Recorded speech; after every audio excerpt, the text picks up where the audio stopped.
Shida nini? Shida. Lakini tunamshukuru Mwenyezi Mungu pamoja na wengine. Okay. Kwa nini kinaendelea mpaka sasa? Hebu tujue. Sasa kutoka mapema tulikuwa hapa tukisubiria kwa hamu. Utueleze nini kinaendelea. Mimi namshukuru Mwenyezi Mungu kwa kuwa limefika kwenye mikono ya walezi wetu. Okay.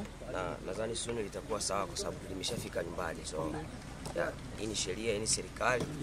Itaangalia wapi kuna haki. Haki zitafuata hapo. Okay, Chinga, lakini leo ilionekana mmoja wote wawili, wewe na mkubwa.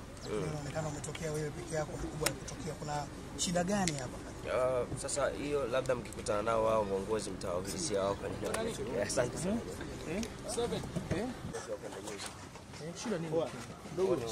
Shida. Lakini tunamshukuru Mwenyezi Mungu pamoja na wengine.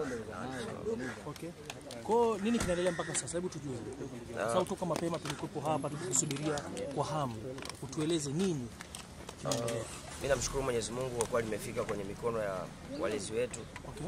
Na nadhani soon litakuwa sawa kwa sababu limeshafika nyumbani. So hii ni sheria, hii ni serikali. Itaangalia wapi kuna haki. Haki zitafuata hapo. Okay, Chinga, lakini leo ilionekana mmoja wote wawili, wewe na mkubwa. Inaonekana umetokea wewe peke yako, mkubwa kutokea. Kuna shida gani hapa? Sasa hiyo labda mkikutana nao wao viongozi mtawaulizia wao kwa nini. Asante sana. Mtwanema TV ni yetu sote.